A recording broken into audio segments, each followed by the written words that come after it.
King Vargar IV, the king of Vandan, stormed through the halls of his castle, pushing aside the guards. "Sir, please reconsider," stammered a man following behind him, dressed in dark blue robes and sporting long dark hair. "Enough," the king turned on his heel, pointing a finger right in the face of the elderly man. "You will do what I requested of you, and if you continue to deny me this, you too shall face the same fate as Valerie." "Your daughter, sir?" "She is no daughter of mine." The king turned again, brushing past another man who was smiling. He was slightly taller than the king, very muscular, and had dark hair. He wore clothes befitting of a prince, dark purple and black, mixed with a golden belt. "Father, when do I get to keep Valerie for myself?" "Very soon, my boy," Vargar said as he glanced back at his son. The king himself was tall as well, though slightly shorter than his son. He had dark hair as well, and had a beard to match. He wore dark purple and black, but had a dark cape as well. He traversed the halls of the castle, passing by yet again another person. This time, a woman. "Are you sure about this, Vargar?" she asked as she joined the king. "Alara, you know what must be done. She has broken every rule we giants have, and she has brought shame upon our family. We will be lucky to be rid of her." "Maybe she can be with me, Vargar. You know her brother will torture her to no end." "I know. My wife, I know you too well. You would pity her and have her returned to her normal height. This is the only way." The couple finally reached the door to Valerie's room, with two guards standing in the doorway. They each stepped aside to let Vargar enter, and he did so. Spotting Valerie on her bed, with her eyes red, she didn't care to look in his direction, but that didn't bother him. "I will make this quick, Valerie. You have been sentenced to being shrunk to human size, and you will be kept in the care of your brother for the rest of your life. Whatever fate lies with you, it is up to him." She looked past him, and Vargar noticed his son was now watching from the doorway with Alara. "Just get over with," she said, her voice cracking. "You have no defense for yourself?" "It won't matter. You've made up your mind." "Valerie, you aren't taking this seriously. You were helping a human prisoner. You not only broke him out of his cell, you also showed him kindness. How can you call yourself a giantess?" Valerie looked like she was going to fire back, but instead she remained silent. The king waited for a moment, and then sighed. "So be it. The warlock will do his work, and then it is off to your brother." He exited without another word, and the rest of the family followed him. Now alone, Valerie began to cry again. All she had done was show pity to a human. All he had done was wandered into Vandanian lands, and his punishment was torture in their dungeons. There was no mercy in it. The things they were doing were horrid, and she couldn't stand by and watch. While she had been taught her entire life that humans were lesser beings than Vandanians, she couldn't help but resist it. She cared too much for them, and she couldn't see them as anything other than equals. So what they were smaller? They were just as important as everybody else. Yet Valerie knew that she was alone in this way of thinking. She had never met another giant or giantess who cared at all for humankind. The warlock entered after a moment, keeping his eyes away from her, looking at the ground instead. Valerie could tell he hated having to do this. The warlock had taught her much over her time at home, and he had been something like a second father to her. He didn't share her care for humans, but he wasn't cruel like her father could be. Is it time then? She asked. Yes, Princess. I'm afraid so. With speed that defied his age, he spun around and lifted his arms, a bolt of blue light shooting from his hands as the guards went unconscious instantly and the door slammed shut. Valerie's eyes went wide as she watched the warlock come closer, his hand shaking. My life will be taken for this, but it's worth it. Lay out for me. Lay out for me! Valerie followed his commands, unsure what his plan was. All right. Open this door now! King Vargar said as he pounded his fists against the wood. The warlock began to shake harder, but he kept to his task. Listen closely. I'll shrink you, but you will be put into a deep sleep. You will only wake with true love's kiss. During this sleep you will not age, you will not be killed, touched, nor will you have need for food or drink. I've been preparing for this since I was given the order. It's the best I can do for you, Valerie. It's more than enough. I'm sorry. No. This is my choice. Good night, Valerie. I hope you will find your love soon.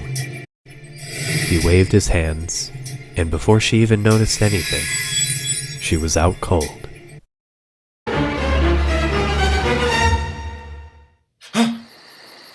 Valerie woke, sitting up quickly and accidentally sending Alban tumbling into her lap. She could feel sweat on her clothes and she wiped her forehead. Why had she dreamt about that day? She hadn't seen it play out so vividly before. And had she seen her father's perspective at some point? It was all too much to think about, and soon she noticed her tiny husband struggling to climb back up. I'm sorry, Alban. I just had a bad dream. That's all. I'm fine. I'm fine. What was it about? Valerie took him in her hand and let him sit down as she raised him to her face. Well, it is a bit odd. It was like no other dream before. It was incredibly vivid, and I remember every little detail. It was about my last night with my family, when I was shrunk and put to sleep. Ah, you've told me that story many times before. Perhaps it was just a memory that surfaced because of our task? Maybe, but I thought I saw through my father's eyes, like a third person's perspective. Well, that's odd. Nothing to ponder on, though. It's time we moved on. Valerie nodded in agreement as she pulled out an apple for breakfast. Alban took a bite, leaving the rest of the giant piece of food for his wife. Valerie finished it off while the king traveled down her arm and then onto her dress, sliding down the silken material before landing on her lap and jumping to the ground below. The morning sun glistened off the dew lying on the grass. It almost looked like the ground was made of crystals, as it shone with the light refracting off of it. Alban smiled at the scene as he sought out a more secluded area to do his business. Valerie wiped some of the dew off her shoes before she stood up and stretched. Want a ride? She said jokingly. Well, probably better than walking. So I could use the exercise, he said, coming out from behind a tree. Just as Valerie bent over to provide her husband with a lift, an arrow struck her in the thumb. A shout was heard near her shoulder, just as a man leapt off a tall tree and onto her, slicing at her ear. Ow! She felt blood trickle out of the small wound made, and she felt the man stumble as she jerked her head in his direction. The small man fell, then righted himself and clung to the tree, breaking his fall. A troop of a dozen soldiers, all wearing similar outfits that consisted of masks, hoods, and black tunics, swarmed at her feet as they gave a cry. Halt! Alban stood in front of the men, and it caused them to pause their attack. One of Valerie's assailants removed his hood, pulled down his mask, and smiled. He had gray hair and a smooth face, though he had a scar running across his cheek. He was taller than Alban, but he was quite thin, leaving any physical advantage out. Prince Alban. What a pleasure. The man held his arms out from his sides, approaching Alban slowly. That's King Alban. Who are you and why are you attacking us? Oh, we did not mean you any harm, your highness. We only meant to drive off this beast, he said as he gestured up at Valerie. That is Queen Valerie, and you will show her respect. Respect? For a giantess? My, you are sick. Alban drew his sword just as the stranger did.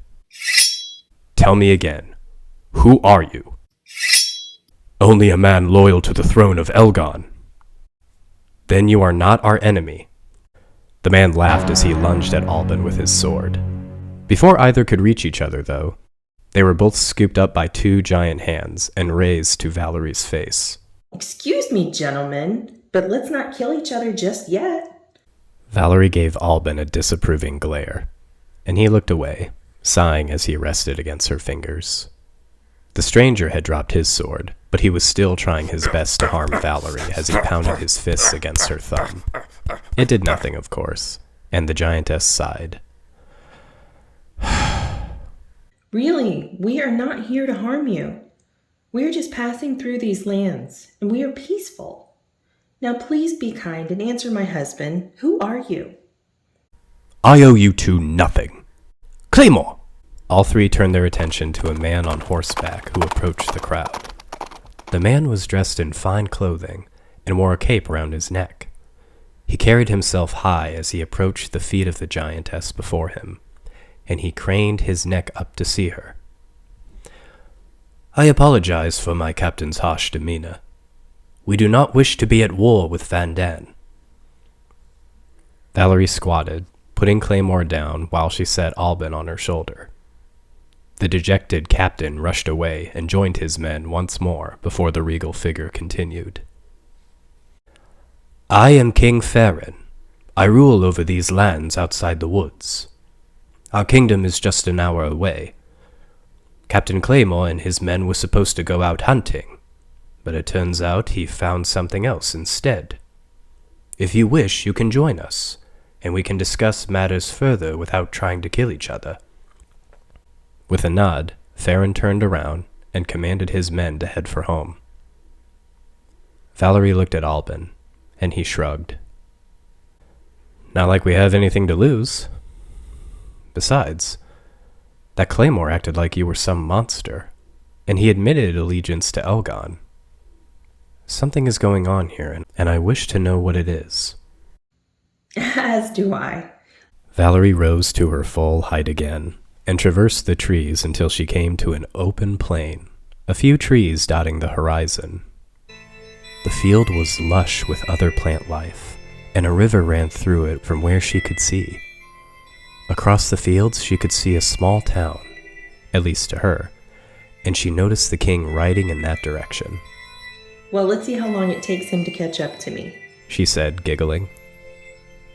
While it was an hour's ride on horseback, even a leisurely stroll for Valerie would make the trip half as long. Her footsteps shook the ground as she proceeded, and as she passed the king, she noticed him chuckle, his horse losing its footing slightly as she stomped past. Before long, she had come to the outskirts of the town.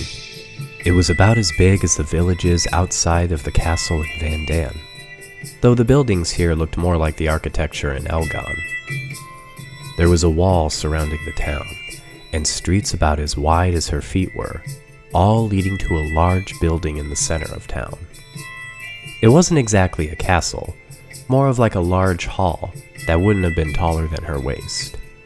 The king finally caught up as she stood there, and he beckoned her to follow them through. She could tell people were afraid as they ducked into their houses and cleared the streets in a hurry.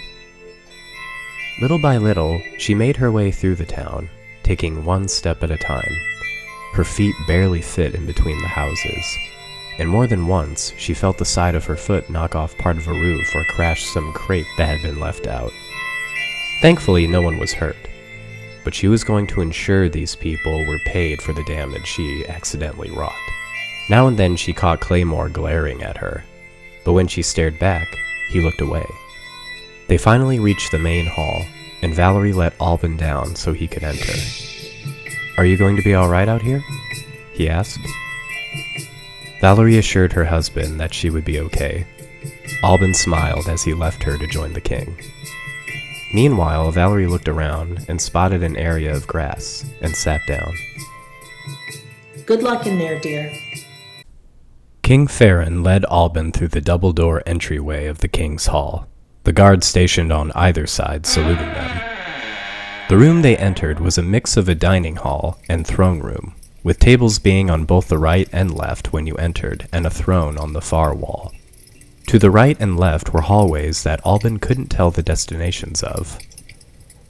Ferran led Alban down the right corridor, which brought them to a room with a circular table which held maps and various scraps of parchment. Ferran took a seat on one end, and Alban at the other. "So, I'm sure you have many questions." "Indeed. Most of them involve your identity." "Naturally. In due time, my dear friend. In due time." "You speak like you know me, yet I do not know you." "Well, I wouldn't imagine you would. I merely knew you through your uncle. I was a lad like you when you went off to wed Valerie. I wasn't entirely convinced of her beneficence, but I wasn't an admirer of your father either. Seeing the opportunity, I took what I had and abandoned my position as a soldier to find solitude here." "And what is here?" "Originally, it was merely a small village that built itself up from the ground years ago. But when your grandfather discovered them, he had his hall built and instituted some form of government. It didn't last long, though, since your father wasn't interested in this land once bandits began to rule over the forests between here and Alban. So, we call ourselves Liston, or in the common tongue, Bandit Watch." "How did you become king?" "Well, since Alban gave up governing this place, there was practically no leadership to speak of. I saved what I could and kept people alive. But times are tough." "How so?" "You don't know?" "Let's say I don't." "Well, for starters, there are the occasional giant beasts who exit the Vandanian forest, the ogres from the hills to the south, and of course, Castle." "Castle? Wasn't he one of Vargar's lieutenants years ago?" "Exactly. After Valerie raided his fortress and scattered his men, Castle took a strong majority with him to this region.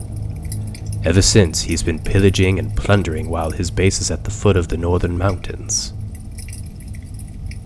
"Which is our destination," Alban surmised.